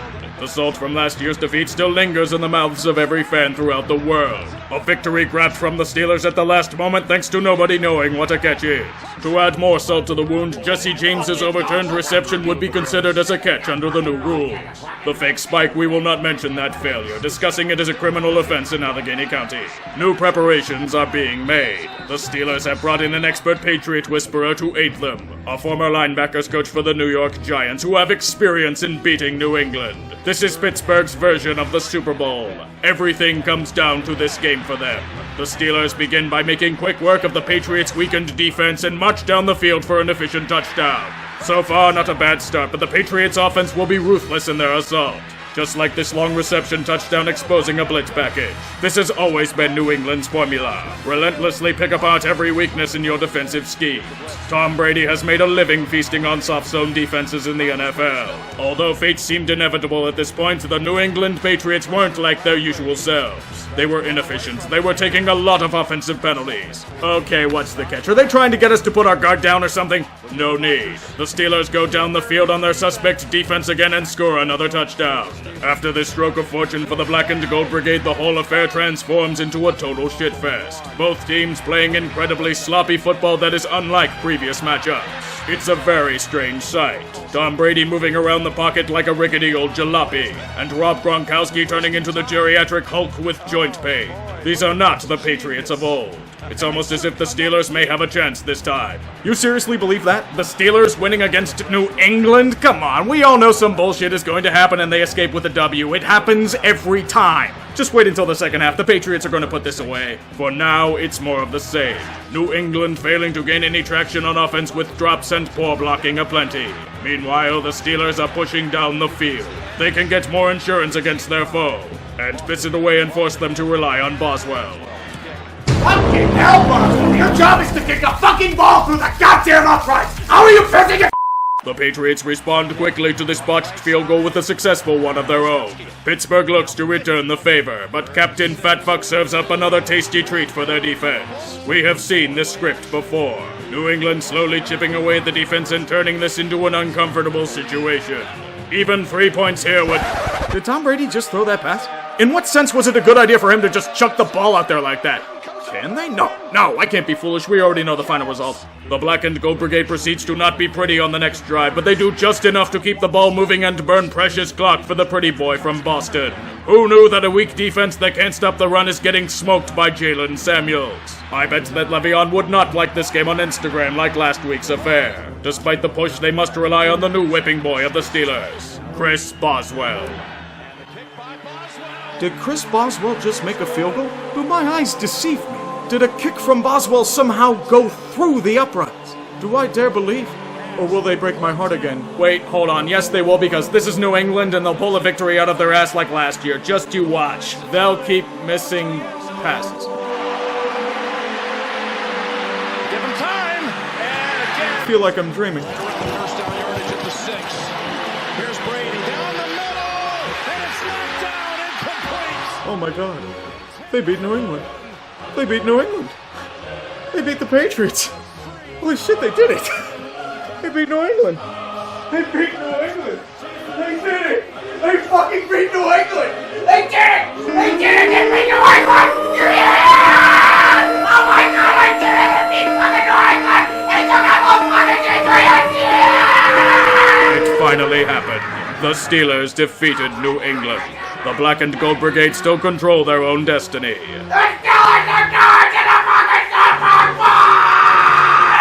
Despite this cathartic victory, it states more about the Patriots than it does about Pittsburgh. New England is significantly weaker than in seasons past. They cannot play on the road. Their offensive line, in particular, sloppy and undisciplined. The dragon may be slain, but there are far steeper mountains to climb. There are many questions that still need to be answered about the Black and Gold Brigade. They have staved off irrelevance for now, but they will face a greater challenge in New Orleans next week. This will be the true test. Even though the season is incomplete, at least for a moment, the Inzer faithful can hold their heads high again. They have finally beaten New England. Like sweet coleslaw flowing off a Permani's sandwich, so are the days of our Steelers.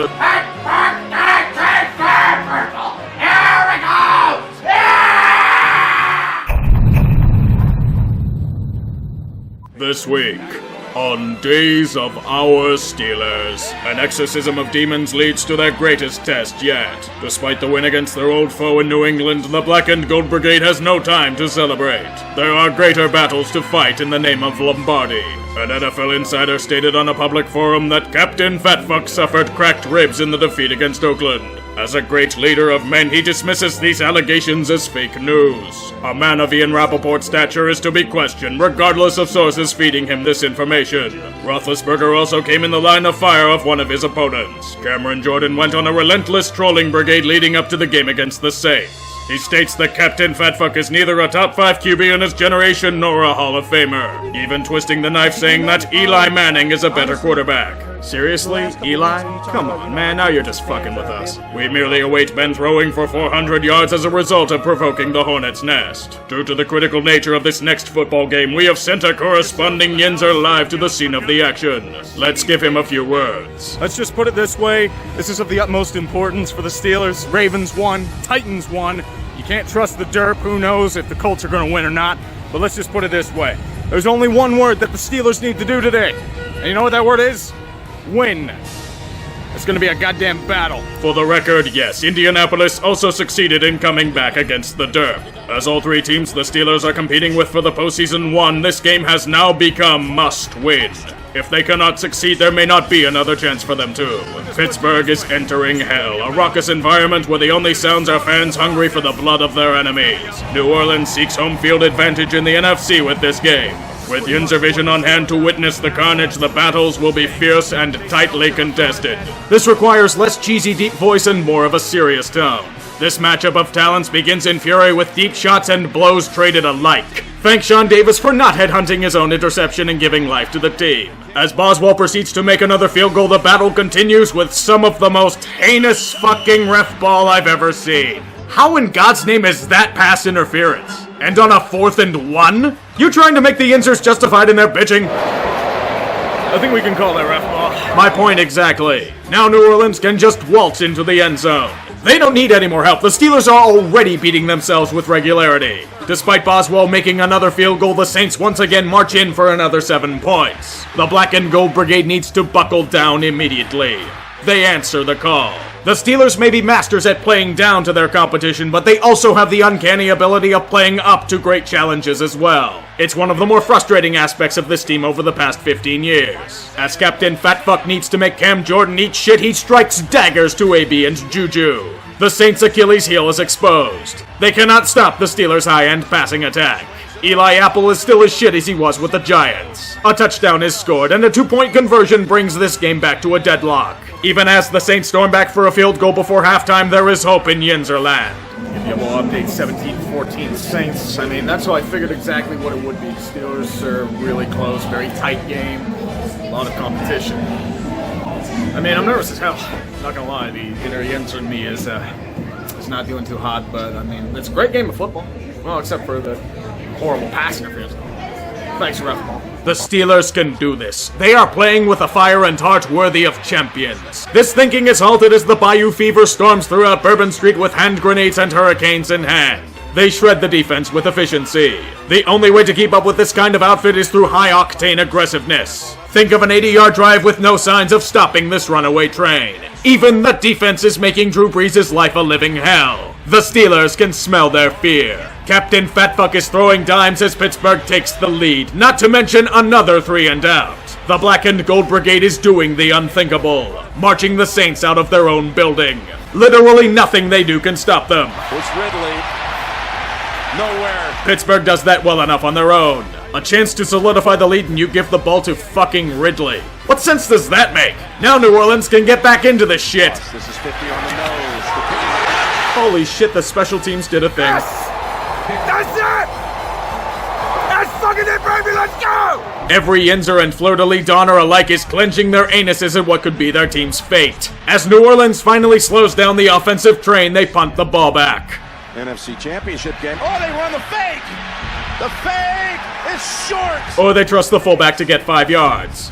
And decided to imitate the Titans. I agree with the idea of a fake, I just didn't like the execution. Why not throw out your best weapons when they haven't been able to stop them? Now the Saints have the pigskin in prime territory. The defense does its job to force a 4th down.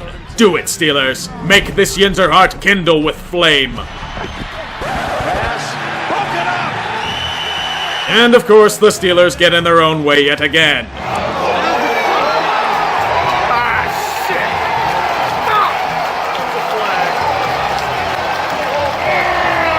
Despite New Orleans' effort to hand the game away, the steel curtain bent to give up a fucking 3rd and 20.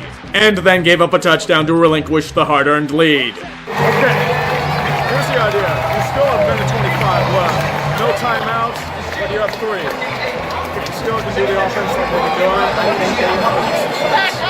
I don't know if it'll win, but this drive could be the difference between the postseason and a bitter end. 85 seconds to fulfill their destiny or face agony. 4th and 15.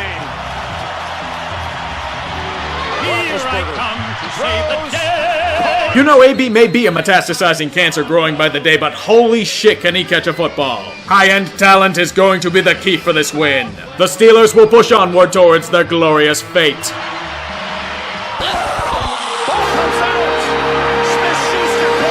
A dagger to the heart. Their reliance on talent backfired horrifically. God save the Yinzers.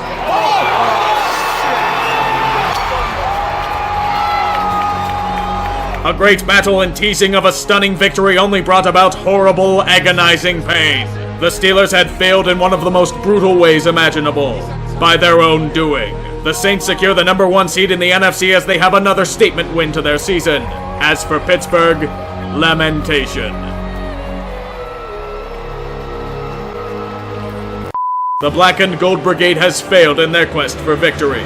It's nothing against the team, they played with heart, hunger, and intensity. The Steelers played a solid game. Unfortunately, solid isn't good enough in the Superdome. It required perfection. They weren't. As they have shot themselves repeatedly, Pittsburgh now stares death in the face. They no longer control their own destiny. Baltimore now holds serve in the AFC North, and the Colts and Titans fight each other for the 6th seed. Some may argue that ref ball was the major factor in this loss, but the team still had plenty of chances to put this game away. They were unsuccessful in their efforts by means of questionable play calling and New Orleans' own abilities. The better team won this game. There should be no shame, but it's a potential death blow to the season. Do you know what would have eased the sting of this loss? Not losing to the fucking Raiders. Or pissing away countless opportunities against the Broncos. Or blowing a 16-point lead against a Chargers team dead to rights. Any of those reversed and you wouldn't have to rely on pulling off the near impossible. This season is Rosie Nick celebrating a 1st down. when they aren't anywhere near it. The Steelers have no one to blame but themselves for this predicament. As for Week 17, the Yinzer faithful must sleep with an enemy to slay a greater one. They must become Browns fans. Cleveland is, ironically, the only hope for a Steeler entry into the great grind of January. That's also not considering their opponent in the Bengals. They may be beaten into the mud, but as Oakland can attest, you can never take any team lightly, especially with this much on the line. As the fears of the Three Rivers meet in hell, so are the days of our Steelers. Ball comes out. Smith-Schuster coughed it up.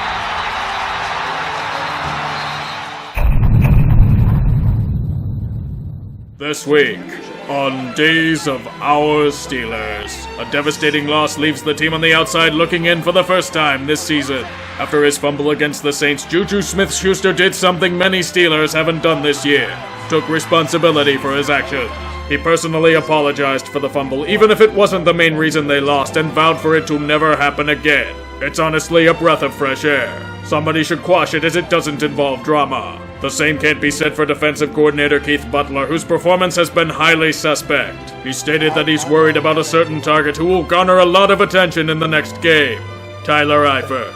For the record, Tyler Eifert has a broken ankle and cannot physically run at this time. Sadly, he's probably right. They couldn't cover a geriatric in Antonio Gates, so they'll need at least 3 linebackers on him at all times.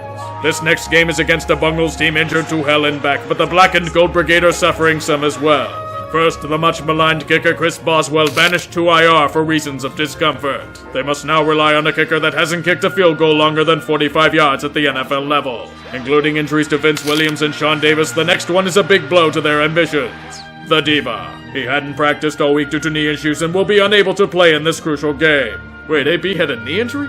This doesn't make sense. Despite the blows to team depth, the Steelers come out with purpose and once again embarrassingly play down to their competition. Are you fucking kidding me with this shit? You know damn well you have to win to stay alive in the playoff hunt, yet this is the most uninspired I've seen this team all year. Are you guys too busy openly cheering on the Browns to give a fuck?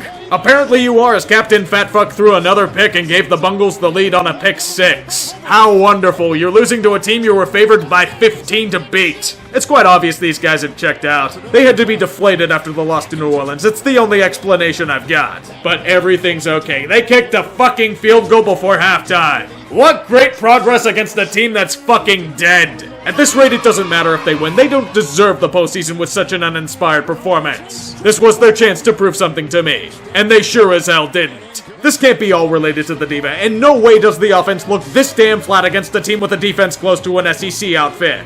I kind of feel they were too busy worrying about games other than their own. Doesn't matter in the long run, as the Black and Gold Brigade did the bare minimum to win thanks to their new kicker Matt McCrane having a pretty solid day. Well done, boys, you beat the Bungles, a team that would probably be beaten by Alabama handily with how battered they are. I should bring you guys home and let you fuck my sister. Now they must sit and wait for Cleveland to do their part. The scene in Pittsburgh is something out of the Twilight Zone.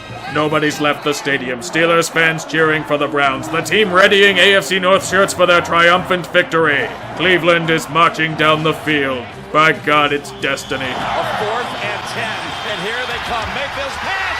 It's intercepted by Mosley. To declare the season over.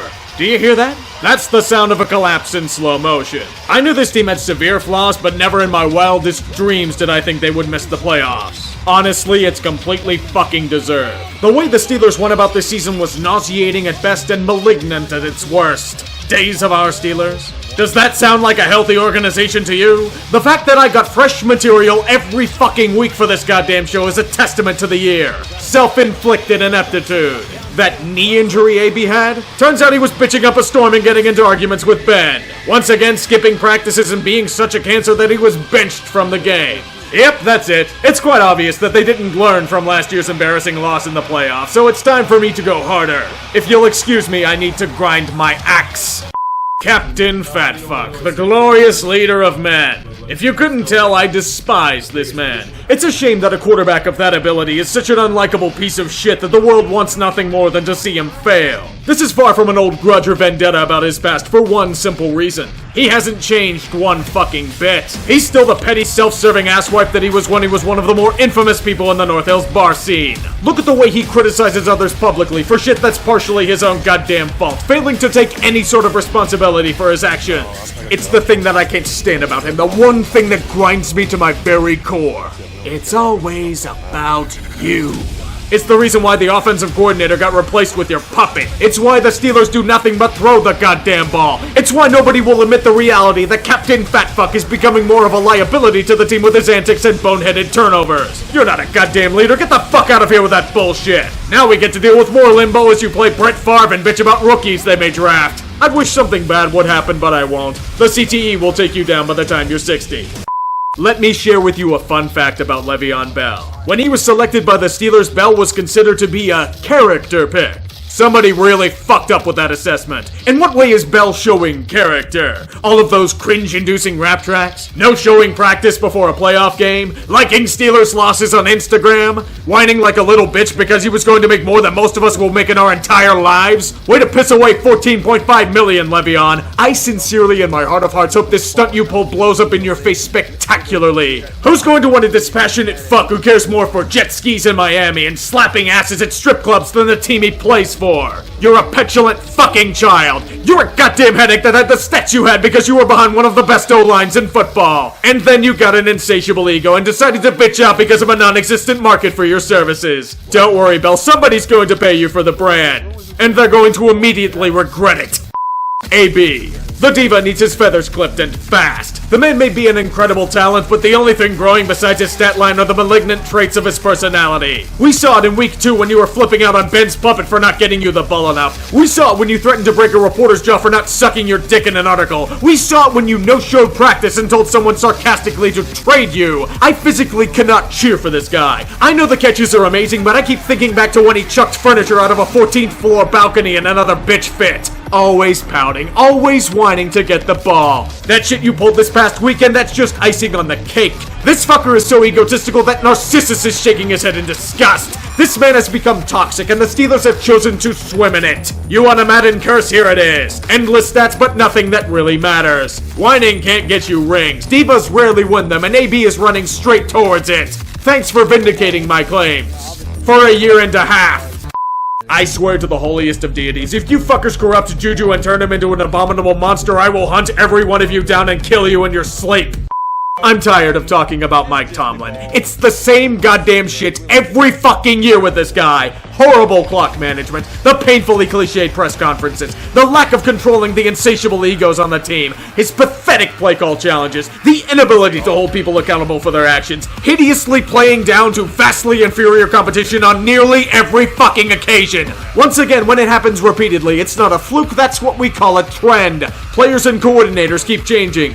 What hasn't? The head coach. I used to think the calls for his head were ridiculous, but this season proved how incompetent he truly is. Look at the excuses he brought up. A fucking x-ray machine? That's your excuse for leaving one of your best weapons on the sideline? No big deal, they just need to raid Le'Veon's locker. It's therapeutic, and nothing will be done because that's how most fucking locker rooms act. Keep pretending you have the high road and ignore the drama. It's really doing this team some good. This is a goddamn circus and Mike is the ringmaster. The standard is the standard, you know. The time has come for heads to roll and it needs to start with Tomlin. But that's just a pipe dream. After all, Joey Porter is still here.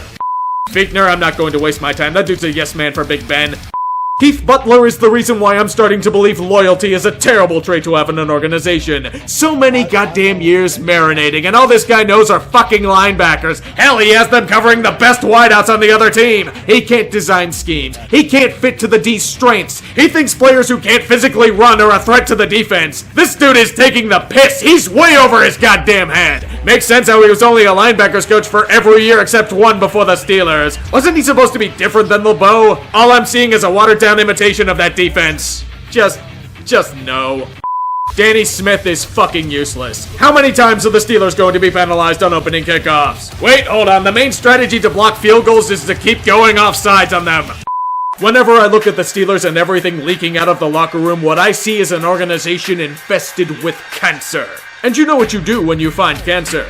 You cut it out. For far too long, they have let cancer become malignant and metastasize throughout its entire mass. It finally caught up to them this year. From going 7-2-1 and a 97% chance at the playoffs to completely missing them is total incompetence. With this level of talent on the roster, two of the best receivers in the game, the best offensive line in football, a defensive line full of playmakers, and minimal injuries, and you can't even sniff the postseason? That's catastrophic failure. You just can't keep kicking the can down the road with this kind of team. The way things have been done haven't fucking worked. This extreme situation requires extreme measures. Wholesale purge. Any sort of tumor in this organization needs to go, and now. Tomlin, Feetner, Butler, Danny Smith, Joey Porter, Bud Dupree, fucking Bintz, Le'Veon, the cancer known as AB, they all needed to fuck off yesterday. Even Ben needs to be considered for removal. Do you really want that kind of baggage with an aging body? Some healthy tissue is removed so they make sure the cancer is gone. The shit that's being pulled can no longer fucking fly. There's this one word that's paramount. Accountability. It's critical in every other business, and let's face it, the Steelers are a business. A failing one. Even if you think I'm crazy for this, there's no need to worry. Nothing will change. The Steelers will keep course with the same shit next year and the year after that. Artie II will bring in some old faces from the 70s with some thinly veiled speech about family and the Steeler way. Pittsburgh doesn't fire coaches. They retire or have their contracts conveniently expire. After all, they beat New England. That's a sign things are on the up and up. There's only one quote that summarizes this team. Remember, the saddest thing in life is wasted talent. You could have all the talent in the world, but if you don't do the right thing, then nothing happens. But when you do right, guess what? Good things happen. At the end of the day, that's all this team is. A waste. And it will continue in perpetuity at this rate. Nothing has shown me that they want to change. With the actions shown, I see nothing but arrogance and the inability to even take a shred of criticism. What they can't block is that they have no one to blame but themselves for the predicament they're in. They're becoming more and more of a joke as time passes. And it's going to continue because of stubbornness. See you next year. What the hell do you mean we're not done? What the fuck?! Can someone please explain to me why the hell I'm doing one of these episodes when a game hasn't been played in over a month? The players get to rest, why can't the drama? God damn it, I'm gonna look like such a view whore.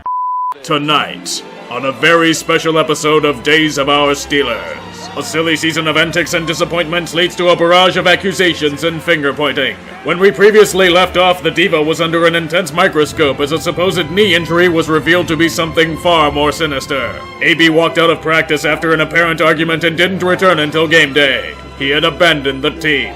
Despite this, AB still felt entitled to play in that Sunday's game against the Bungles. Even as Brown refused to take a coach-mandated MRI, the diva came in expecting nothing to occur. He was wrong. Mike Tomlin, angered at his wide receiver's defiance, benched him for his transgressions. If he were to play, it may have caused a mutiny within the locker room, so we're told. It was with this experience boost that the diva would evolve into the cancer. To complete his transition, he left the Week 17 game at halftime. It's at this point where months of pent-up emotions and drama finally boiled over and came to a head. A season which some players in the organization likened the team to the Kardashians gave us enough material for ibuprofen to be completely ineffective. Even when the Black and Gold Brigade was out of the playoffs, they were still the center of attention. It turned into an affair of he said, she said shit-slinging that would fit in a high school cafeteria. AB's side of the story paints Captain Fatfuck as a big meanie McPoopy Pants. He states that the leader of men had constantly criticized and berated Antonio in practice and meetings, the cutting blow being at that faithful practice. Ben wanted AB off the field for running the wrong route yet again. Thus, the diva exploded and walked out. If Ben were to be believed, he wasn't around for Mount Diva's eruption. Part of me feels that pieces of both stories are correct in some way. Freed from the shackles of the team, the cancer continued his relentless trek of burning the countless bridges of Pittsburgh. I would say call him, but he hasn't returned any messages from his teammates, Tomlin, or even Art Rooney II. LAB had his agent call Mike Tomlin to say he was going to play against the Bengals. That practice was the final straw for the cancer. He firmly believes that standards have been slipping throughout the organization, despite him being the one that openly walked out on the Steelers to begin with. With the Black and Gold Brigade attempting to hold him accountable for once, Antonio Brown now begins to flirt with his newest public fling. the San Francisco 49ers. Like the Oregon Trail, AB desires to go west with him, liking photoshops of him in a Niners uniform and cohorting with enemies like George Kittle and Jerry Rice. In fact, the latter states that the cancer is absolutely dying to be playing in Santa Clara next season. AB allegedly asked for a trade just after the season to further his West Coast agenda, despite Mike Tomlin stating that no request was ever made. The true damning testament of Brown comes digitally. He unfollowed the Steelers on Twitter and Instagram.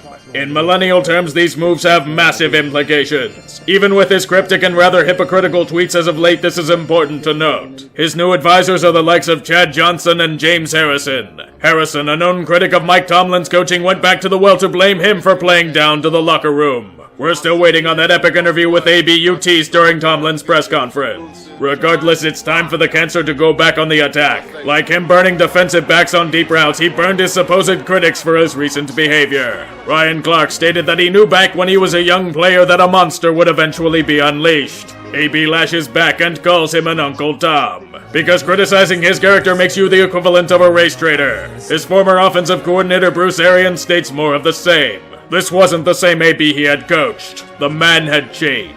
Yes, he did, Bruce. He is now criticizing you publicly on Twitter as well. His former teammate Emmanuel Sanders came to his defense as digital jabs and 280 character blows flung in one of the more embarrassing internet slap fights of our times. In a testament to awful timing, AB participated in a vanity singing show called The Masked Singer. He was the first contestant eliminated.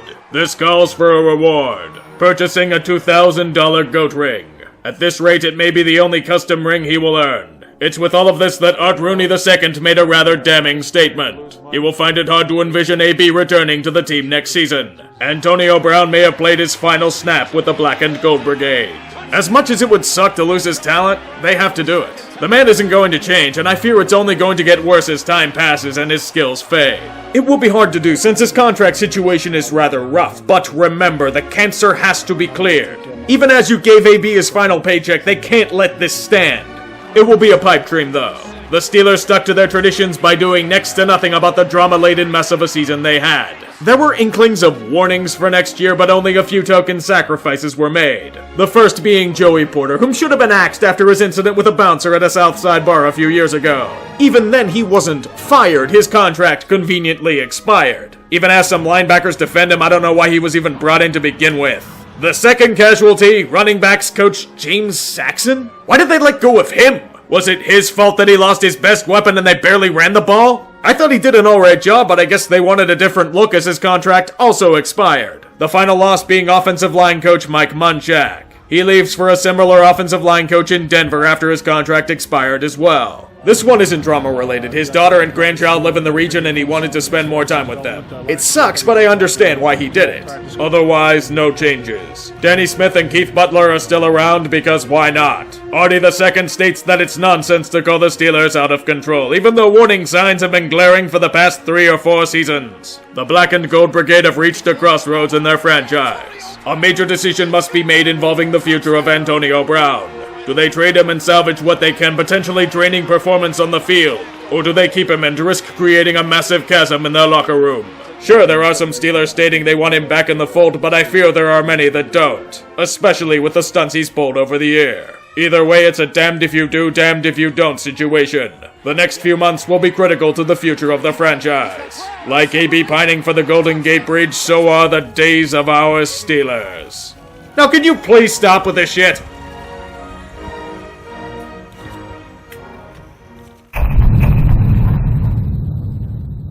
Tonight, on Where's My Liquor? The Antonio Brown saga reaches its climax as he continues his narcissistic assault on the Black and Gold Brigade. In his hacking and slashing of both his reputation and goodwill towards the city of Pittsburgh, the cancer was caught up in yet another embarrassing dilemma. One of his exes came over to his house to drop off his child. This is when the woman demanded money to pay for her hair appointment as well. He had refused, but AB's former fling was persistent and refused to let him close the door. This had set off Antonio. He treated her like an opposing cornerback, setting up in a blocking stance and pancaking her onto the ground. When she called police to his house, she refused to complete a victim affidavit, so charges were not filed against the cancer. No word on if AB's ego was bruised in the process. Despite yet another black eye to his reputation, AB's lawyer believes that there is a witch hunt going on. He has openly accused the media of trying to actively defame Brown and his sterling character. Don't worry, sir, he's doing a good enough job of that by himself. This was confirmed as he no-showed a court hearing for a previous speeding incident on McNightmare Road several months earlier. More than likely giving zero fucks about it, the cancer was found guilty of reckless driving. This is when a boiling point was reached. Weeks of allegations and inquiries have given him no choice. He openly requested a trade by means of Twitter. He feels he has been used as a scapegoat by the fans and the team for far too long. The Steel City is going to miss him when he's burning their awful secondary for long touchdowns, and perhaps bitching on the sidelines for not getting the ball enough. The real ire of the fans' wrath, according to him, should be on Captain Fatfuck. He has an owner's mentality. He is far above any sort of criticism in the organization. If someone dares to call him out on the truth, quote, "they meal ticket gone." Proper grammar need not apply to such an accusation. Regardless of high tensions, he agrees to meet with the increasingly spineless Art Rooney II in a private meeting. He listens to AB's more than likely baseless accusations, and both come to the agreement that they need to go their separate ways. Despite being dunked on repeatedly by the whiteout, it's the best option for all parties involved. It's too bad there's still the issue of most of AB's salary this year being converted into a signing bonus. This was done in order to secure the money needed to franchise Le'Veon Bell. Another move backfiring horrifically. Speaking of the lost prodigal's son, a final decision on his future has been made. Despite potentially flirting with the transition tag and prolonging this frustrating affair, the Steelers have chosen to cut their losses. They will neither franchise nor transition tag Le'Veon. The Bell saga is officially over. All the squabbling and posturing was merely for a lost season for both player and team. Le'Veon gets his wish and celebrates in a likable manner, by quoting Dr. Martin Luther King. May the team that signs him be warned about giving him the guaranteed money he desires. Smells like a future New York Jet to me. Good fucking riddance. In terms of the AB-Ben Civil War, the team, like most of us would, has chosen to back Captain Fatfuck. Kevin Colbert has praised Ben as a great leader of men, a dynamic paragon of positive values. He has no issues with him having a segment on sports radio to potentially air his grievances. The reality is he's won championships in a previous football age. If these young ruffians had any brains, they'd listen to his statements. The man has 52 kids to take care of every week. Which has me wondering, how many women was this guy with when he was younger? I know he had a reputation back then, but 52? Lame jokes aside, Antonio Brown needs to evolve into his final form. His pulpit, the self-satisfying grounds of Instagram. It may be a pivot for more guaranteed money. It may be him refusing to answer Big Ben's calls. It's time to introduce his new identity to the world. Mr. Big Chest. Dad, what the hell kind of nickname is that? I can't tell if that's an uninspired kids show villain or a wrestler opening a house show in Wyoming. Let's wash this out with Le'Veon's newest rap album. No, we not breaking no rules. I got a stomach, you fools. I'm working, don't need no tools. They wanna do what they do. I regret that decision. Just like most of us watching the cancer bash the Steelers organization for roughly the 64th time this offseason on a platform with LeBron James, who knows a thing or two about ripping a city's heart out with a move. The cancer takes no blame for how things have gone between him and the organization. He even boasts that he doesn't have an ego! That is some fucking bullshit! Mike, I want to congratulate you on a great career for being number one for so long. I hope this message doesn't put you to sleep like Sweeney did. But no, for real, you're the sports pope. Congrats on your success on your app. I hear subscribers is booming. The Black and Gold Brigade has had enough of the situation. They want to get a move done as soon as possible. The inevitable is at our doorstep. The teams put in their final bids, such as the Raiders, Redskins, Titans, and Broncos. The Buffalo Bills were very close to having a deal done, until the cancer called it fake news and would refuse to go there. Threatened with the realistic possibility of going AWOL instead of reporting to football Siberia, the trade itself was sent to the Gulag.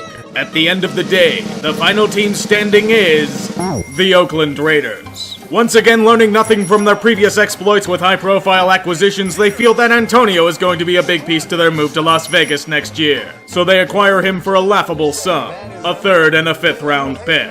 It may be significantly below market value, but then you remember the cancer, Mr. Big Chest, deliberately committed self-sabotage and destroyed his appeal to other teams. Demanding a new contract doesn't exactly endear yourself to the league. The fact that the Steelers chose to swallow over $21 million in dead cap, yet not even get a second-round pick for a Pro Bowl caliber wideout is a damning statement. The sad truth of the matter is, I don't even care about the awful return. Cutting cancer from an organization is never easy, and the Steelers just proved it. The cost of this transaction being the Pittsburgh Steelers revealing themselves to be spineless. The Black and Gold Brigade merely capitulated to ego and petulance. They let Antonio Brown pick and choose where he wanted to go by his actions. They refused to nip potential issues in the bud and instead let them grow and fester. AB is just the latest example. Rewarding his evolution into a completely unlikable cancer, the Oakland Raiders suddenly developed a windfall of money and rewarded Antonio Brown's temper tantrum. It's a payment near equal to his ego. A $20 million pay raise, over $30 million guaranteed. So you're telling me the Raiders will cry poor and not pay a generational defensive talent in Khalil Mack, yet open several vaults for a malcontent on the wrong side of 30? Remember the last time a team tried placating AB? We got this situation. Also, didn't the Raiders try this buy-low stunt before with Randy Moss? I'm just waiting for the moment where they trade him to the Patriots a few years down the road at this point. Remember what Larry Fitzgerald warned Brown about. The grass isn't always greener on the other side. Rambling aside, thus hypothetically ends one of the more frustrating eras of Steeler history. A time where they boasted incredible talents never seen before, only to let their own arrogance consume their ambitions whole. A group that should have at least competed in a Super Bowl got nowhere near it. They only have themselves to blame. You could say the Black and Gold Brigade has hit rock bottom, but there is much further to fall down this pit. Unless they can bolster the defense quickly, the Pittsburgh Steelers may be in for some very lean years ahead. Men like Le'Veon and Abbey are merely symptoms of a greater issue at hand. No, this more than likely goes to the very top of the food chain. And until Art Rooney II realizes that the old ways will not work in this new age of football, this fate will keep repeating itself. They may have cut out some of the cancer, but many of those elements still remain. I fear for the future. I lack the confidence that this organization will change. The Steelers are far too eager to embrace the smell of their own shit, and the stubborn mule fails to realize his own demise until it's far too late. As the rest of the football world dances to this team's self-destruction, so are the days of our Steelers. He missed it. Tonight, on the season finale of Days of Our Steelers, loose ends and conclusions are resolved after months of perpetual turmoil. Our scene begins with a former running back for the team accusing Big Ben of openly sabotaging the Black and Gold Brigade, deliberately fumbling a ball during garbage time of a game they were winning. Despite wondering why they just wouldn't take a knee, let's take a look at the play itself. From what it appears to me, it seems that Ben just didn't realize or forgot he had a fullback in the backfield. If you watch the Steelers closely, they rarely use I formation and elect to go for single back or shotgun sets. It doesn't seem intentional at all. In fact, another major point of contention he's faced is in his weekly radio show. It led to a lot of controversy after the Broncos game and is just a bad look on a team rife with drama. Roethlisberger chose a path of nobility and light. He is no longer willing to continue the program. In this situation, it's for the best and his decision is respected. As for his contract, Pittsburgh is doing everything in their power to keep the leader of men around for the remainder of his career. An extension was long since planned for the team, and they got it done before their self-imposed deadline of the draft. The final cost being a 2-year extension worth over $30 million per season and over $67 million guaranteed. Please kill me. Captain Fatfuck, however, will not die. He only grows stronger as the media tries to assault him. This includes another former running back in Rashard Mendenhall, known for his endless juking and extremely suspect ball control. Despite his uncertain hands, he is sure of Ben's true character. He is a racist. He was so certain of this conclusion that he redacted it several hours later. With such elite backpedaling, he should be signed as a cornerback to replace Artie Burns. Antonio Brown, however, continued to make waves outside of the organization. As a true lover of himself, he proceeded to pick another fight with a wide receiver. This time it was his former wingman in Juju Smith-Schuster. He mocked him for his costly fumble against New Orleans, despite the real person he should be bitching at is Stephon Ridley. In an attempt to counter Juju's defense of his character, AB had an ace up his sleeve, leaking private messages from him on Instagram. Juju asking for advice and praising Antonio's abilities on the field. What a shocking display of humility. Your problem now, Oakland. Le'Veon Bell might be having further problems as well. After his lengthy holdout and gamble on receiving a lucrative contract this offseason, the payout was underwhelming. Bell will now be playing for the New York Jets, whom the Steelers will ironically be playing this year. Le'Veon received a 4-year deal with $61 million, $35 million of it guaranteed. If we're looking at it from a purely business standpoint, Bell lost a lot of money. He can say he's truly happy with the situation he's in, but he may not be singing that tune soon. Turmoil has struck the Jets organization. Surprising, I know. The GM who signed him was fired in the middle of May and is now at the whims of a head coach that didn't want him at the price tag he signed to. Some analysts are even boldly predicting that he may be traded before he even takes a snap for the organization. Karma strikes its victims hard. That's all that will be said.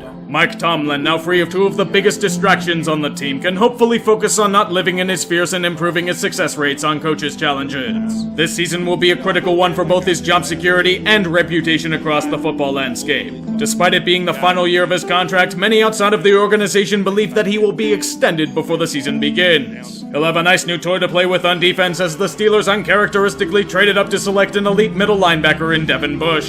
The last time Pittsburgh traded up in the first round, they selected a guy named Troy Polamalu. Good company. After the calamity of this past season, it was imperative that Pittsburgh fix the situation they allowed to enable and fester for years. 2018 was not only incredible in its scope, but frustrating and agonizing to the average fan. The issue was it kept going. It became its own entity, then died out in a climactic blaze of glory. The Black and Gold Brigade have taken significant strides to eradicate the cancer that has plagued the organization, but there are still questions. Have they done enough?